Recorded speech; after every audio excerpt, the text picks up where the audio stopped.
الو، ازيك عامل ايه؟ الحمد لله تمام. اه، لا انا كويسه. وانت كمان؟ بجد. تمام. ماشي. باي. انا متضايقه قوي، تعبانه، مش عارفه اعمل ايه. مخنوقه. محتاجه اكلمه قوي، محتاجه احكي له واتكلم معاه وافضفض ايه. طب ما اكلمه، اكيد هو هيسمعني وهيفهمني ويبقى جنبي. الو، انا تمام الحمد لله. أم... طيب، خلاص ماشي. قدامك قد ايه؟ طيب ماشي. مع السلامه.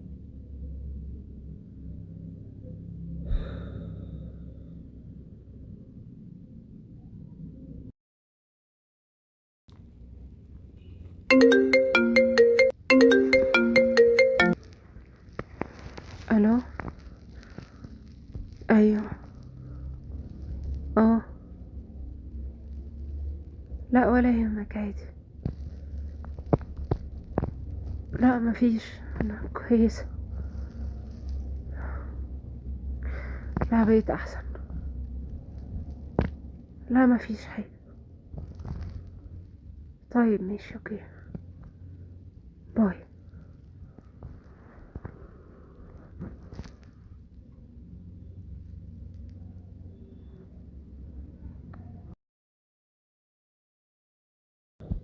الو. الحمد لله. لا انا تمام الحمد لله. انت عامل ايه؟ تمام. تمام الحمد لله. ولا يهمك. وانت كمان. انا كنت عايزه اقول لك. طيب. لا مفيش خالص. كله تمام خلاص. أمم، ربنا يعينك. لا انا عارفه انه غصب عنك. ربنا يعينك.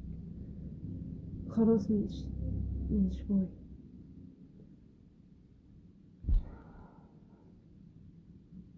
ايوه ساره، عايزه اتكلم معاكي في موضوع.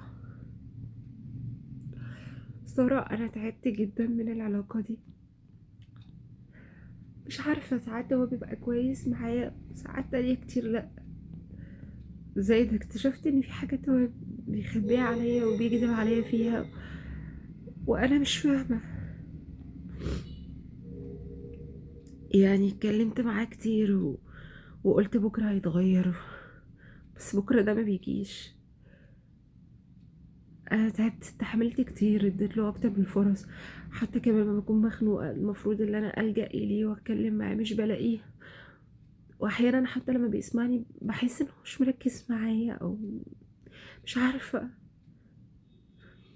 حاسه ان انا عايزه يعني خلاص انهي العلاقه. انا مش عارفه اصلا موجوده ليه في حياته ولا هو موجود ليه. يعني انا مش لاقيه نفسي ومبقاش مهتم زي الاول. بقى عادي لو انا زعلت في حاجات، مواقف كتير وحاجات كتير جدا، وكل يوم اصبر وكل يوم اقول معلش عشان شغله وظروفه ودنيته وتعبه، اصله مش بيلحق ينام، اصله تعبان، اصل مبررات كتير انا بديها لنفسي. بس وبعدين انا مش مرتاحه. في نفس الوقت انا بحبه، بس يعني لو الحب من المنظر ده انا مش عاوزاه. لان انا حاسه انا بحب كده من طرف واحد، وانا بستحمل، وانا ما كلنا تعبانين يعني. تمام. طيب ساره، هو بيتصل عليا، هقفل معاكي دلوقتي وهشوف هعمل ايه. اوكي باي. الو. ايوه. تمام. بص انا عايزه اقولك حاجه. انا خدت قرار، ونويت ان انا اكيد مش هرجع فيه. يعني احنا مش هينفع نكمل مع بعض. انا عمري ما مشاعري اتغيرت ناحيتك، بالعكس انت اكتر شخص انا حبيته، بس الفرق ان هو ما حبنيش. انا انت اكتر حد عارف ان انا حد بحب قوي وبهتم قوي، بعمل كل حاجة جدا، بس انت مش مهتم بيا ولا حاسس فيا ولا اي حاجة. وانا تعبت اللي انا بقيت بهتم، تعبت اللي انا اقعد اهتم واستحمل واعمل كل حاجة، بستحمل حاجات ومواقف انت ما بقتش معايا اصلا. وانا خلاص مش قادرة اتحمل اكتر من كده.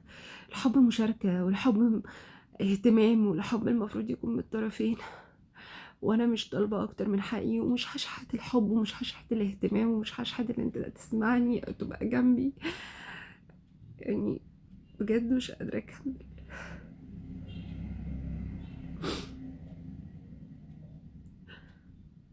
اللي يريحني هو ده ردك عليا. تمام، اوكي، سلام.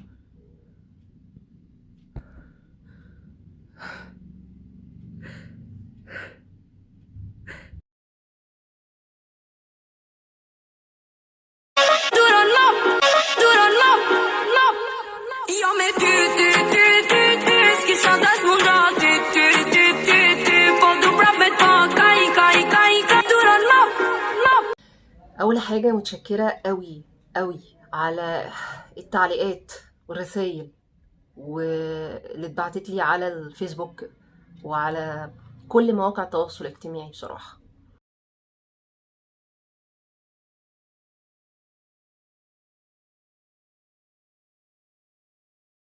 ازيك يا سارة، عاملة ايه؟ الله يبارك فيكي، ربنا يخليكي يا حبيبتي. تمام. شفتي حلقاتي على السوشيال حلوة بجد. الحمد لله. بجد خسيت. شفتي كنت عاملة ازاي؟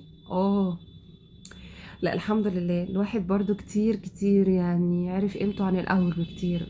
كل حاجة بتعدي علينا في حياتنا اكيد بتبقى سبب ان احنا نبقى اقوى ونبقى انجح واحسن طبعا. الحمد لله. سارة، طب بصي انا هقفل معاكي دلوقتي عشان في رقم بس غريب بيرن عليا، مش عارفة مين، هشوف مين واكلمك تاني. اوكي، باي يا روحي. الو. ايوه مين؟ ايوه مين معايا؟ مين يعني؟ اه، اهلا، خير.